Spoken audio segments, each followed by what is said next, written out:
Ever wondered how much your self-image impacts your daily life and achievements? Well, let's delve into that today. The concept of self-image is not just about how you see yourself in the mirror. It's far more profound. It's the mental picture you have of yourself, the one that's deeply ingrained in your subconscious mind. This image influences not only our behavior, but also our beliefs and actions. The idea of self-image was introduced to us by the brilliant Maxwell Maltz in his book, Psycho-cybernetics. Maltz, a plastic surgeon, noticed that even after successful surgeries, some of his patients still felt unattractive. He realized that their internal self-image hadn't changed, even if their external appearance had. This is where the power of self-image comes into play. Our self-image acts as a sort of roadmap for our brain. It determines our habits, our responses to situations, and ultimately, our life's trajectory. Imagine your self-image as an artist's sketch of you.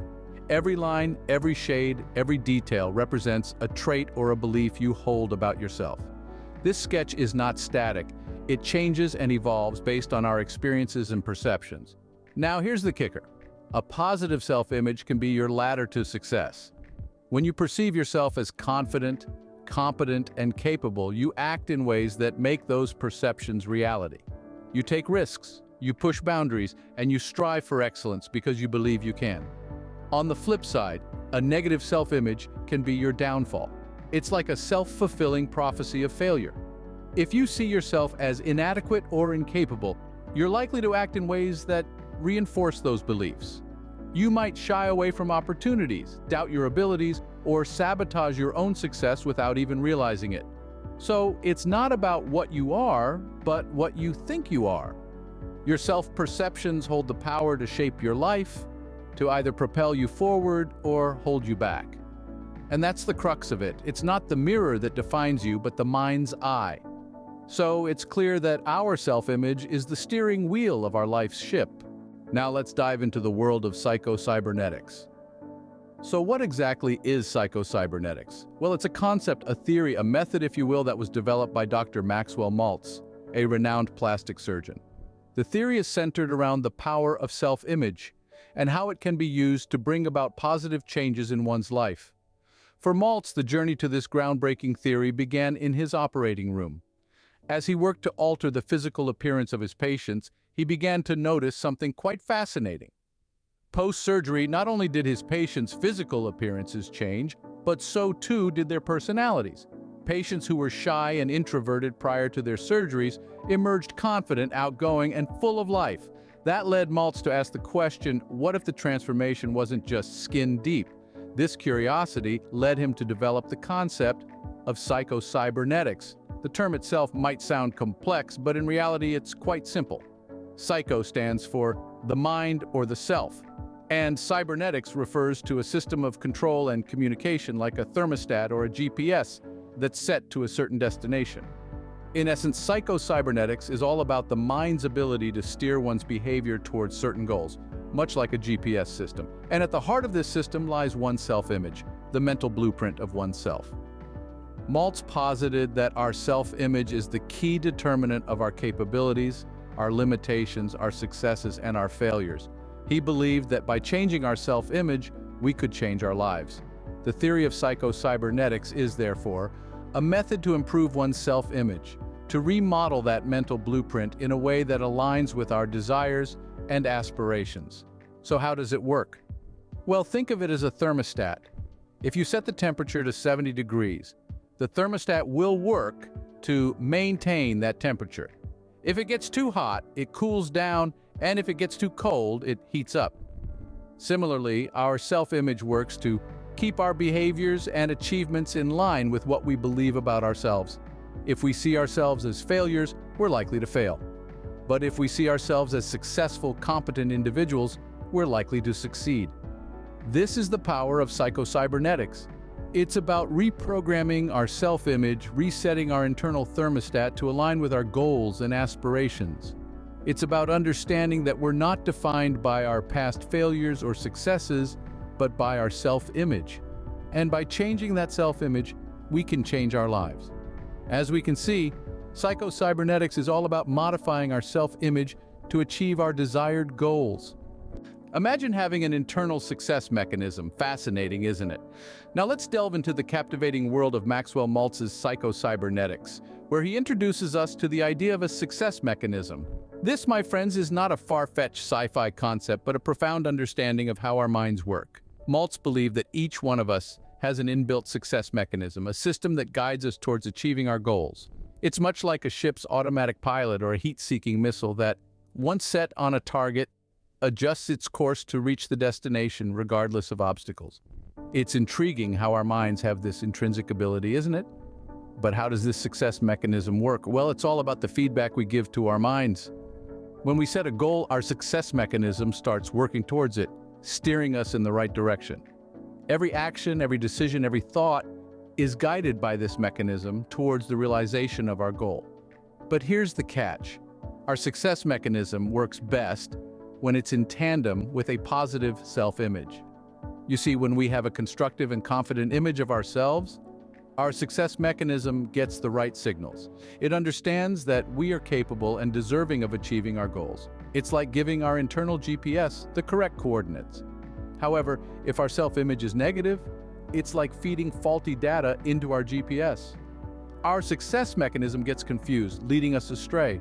So having a positive self-image is not just about feeling good about ourselves, it's about aligning our success mechanism with our goals. To put it simply, our success mechanism is like an artist, and our self-image is the canvas. The artist can only create a masterpiece when the canvas is clean and ready. Similarly, our success mechanism can only guide us effectively when our self-image is positive and empowering. So our success mechanism is like an internal GPS, constantly guiding us towards our goals. With a positive self-image, we can truly unlock the power of our success mechanism and steer our lives in the direction of our dreams. Did you know that your mind can't differentiate between a vividly imagined experience and a real one? It's a fascinating concept, isn't it? And it's a concept that Maxwell Maltz emphasizes in his book, Psycho-cybernetics. So let's delve into the power of visualization. Imagine it as the mind's secret design studio, where our goals and dreams are drafted before they come to life. When we visualize, we're essentially creating a blueprint for our future. But why is visualization so powerful? Well, it's because our brain is wired to bring our internal blueprints into reality. It's a bit like programming a computer. If we feed it the right code, it will produce the desired outcome. Similarly, when we visualize our goals and dreams, we're feeding our brain the code it needs to make them a reality. Maltz talks about this extensively in his book.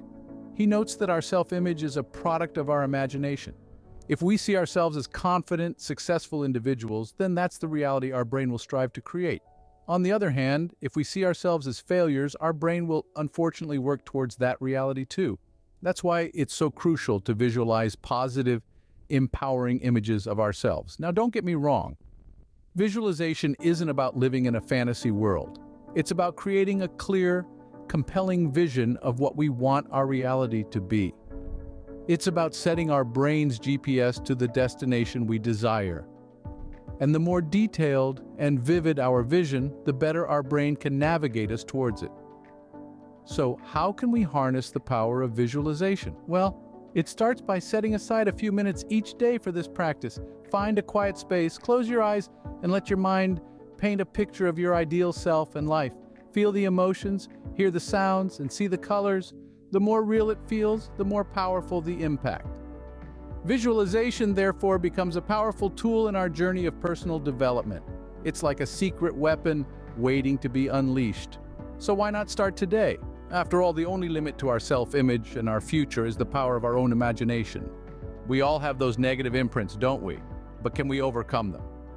Maxwell Maltz certainly thought so. He believed that these negative imprints, these mental scars, are what hinder us from achieving our full potential, and that we have the power to overcome them. Maltz proposed that to overcome these negative imprints, we need to change our self-image.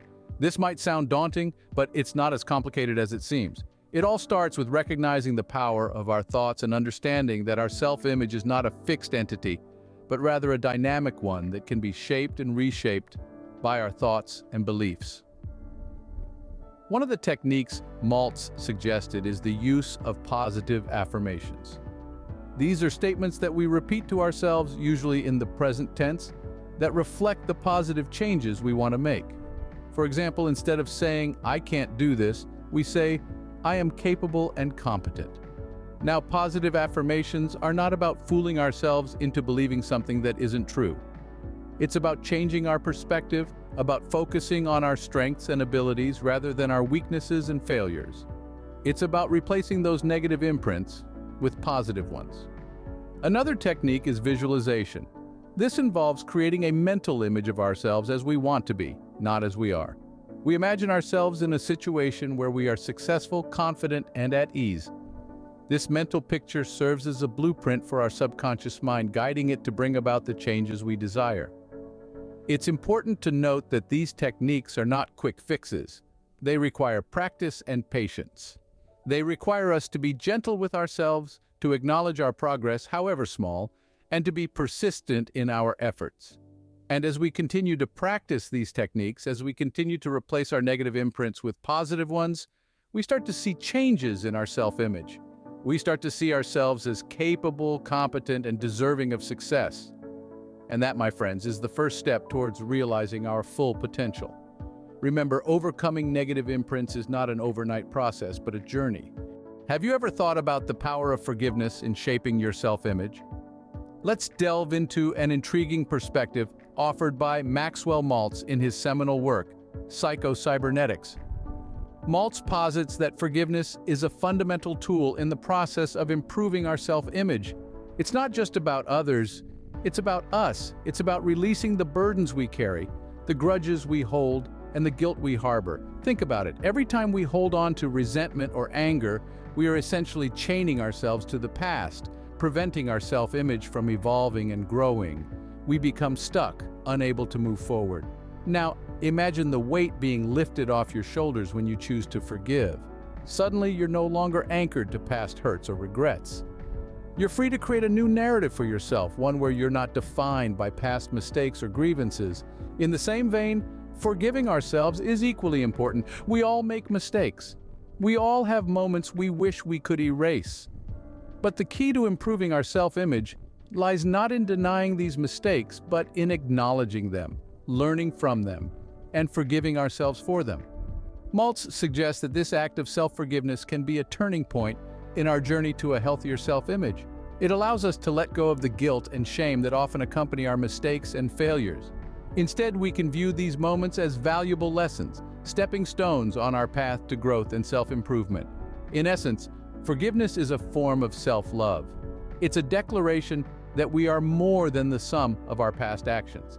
It's an affirmation that we can change, grow, and become better versions of ourselves. So the next time you're grappling with a past mistake or harboring resentment towards someone, remember Maltz's words. Consider the power of forgiveness, not just in terms of reconciling with others, but in terms of reconciling with yourself. Forgiveness, then, is not just about others, but also about setting ourselves free. Failure, a word we dread, but should we really? Think about it. We've been conditioned to avoid failure, to steer clear of the potholes of mistakes on the path to success. But what if I told you that this mindset is not only harmful, but counterproductive? According to Maxwell Maltz, the author of Psycho-cybernetics, failure is an integral part of our journey towards success. He argues that our fear of failure is often based on a misunderstanding of its nature and purpose. Maltz saw failure not as a dead end, but as a feedback mechanism. Imagine you're navigating a maze. Each wrong turn, each dead end you encounter is not a sign of your incapacity to find the way out. Instead, it's valuable information that helps you map out the maze, bringing you closer to the exit with each misstep.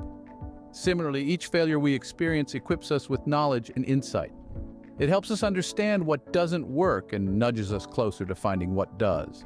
It sharpens our problem-solving skills and fosters resilience. It molds us into stronger, more capable individuals, better equipped to tackle future challenges. There's a saying, failures are the stepping stones to success. It might sound cliché, but it carries a profound truth. Every failure is a lesson learned, a stepping stone that brings us closer to our goals. In the grand scheme of things, failure is not a testament to our inadequacy, but a testament to our growth. So instead of shying away from failure, we should embrace it. We should view it as a friend rather than a foe, as a teacher rather than a tormentor. Let's change our perspective. Let's redefine what failure means to us. Let's not see it as a defeat, but as a detour on the road to success. Remember, every time we fail, we're not moving away from success, we're moving towards it. Every stumble, every fall is a step forward, not backward. Every setback is a setup for a comeback. So failure is not the end, but a stepping stone towards success. So how does this all come together to impact our lives? Well, let's take a moment to reflect on the journey we've embarked on together today. We've delved into the realm of psycho-cybernetics, exploring the profound influence our self-image has on our lives. We began by discussing the power of self-image. Remember how we talked about it being like a mental blueprint? It's the lens through which we view ourselves and consequently the world. A positive self-image can empower us, while a negative one can limit us. It's fascinating to realize that we're not confined by our actual abilities, but rather by our perception of those abilities. We then dove into the concept of psycho-cybernetics, a term coined by Maxwell Maltz to describe the mind's role in determining our potential to achieve goals. It's like the mind's automatic guidance system, steering us towards our targets based on our self-beliefs. We learned that this system works best when our self-image aligns with our aspirations. We also touched on the success mechanism, an internal process that propels us towards achievement. It's like a built-in autopilot that guides us to our destination. But remember, it's fueled by our self-image, meaning a positive perception of ourselves can set us on a course for success. Then came the power of visualization. This is where we harness the mind's ability to simulate experiences. Visualizing our goals as already accomplished can trick our subconscious into believing they're attainable, thereby boosting our confidence and motivation. It's like planting a seed in the fertile ground of our minds, and with enough nurturing, it can grow into a reality. We also discussed the importance of overcoming negative imprints. These are like mental scars, remnants of past failures or negative experiences that can distort our self-image. But we learned that it's possible to overwrite these imprints, to replace them with positive affirmations and experiences, thereby transforming our self-perception. Next, we covered the significance of forgiveness. Holding on to grudges or resentment is like carrying around an unnecessary burden. It can weigh us down, preventing us from moving forward. By forgiving others, and more importantly ourselves, we can lighten this load and free ourselves to pursue our goals unencumbered. Lastly, we embrace the concept of failure. Far from being something to fear, we learn to see it as a stepping stone on the path to success. Each failure provides us with valuable lessons, helping us fine-tune our approach and strengthen our resolve. So whether it's cultivating a positive self-image, harnessing the power of visualization, or learning to embrace failure, remember that each plays a crucial role in our journey towards personal development. In the end, remember, you are the captain of your ship and your self-image is the compass. Navigate wisely.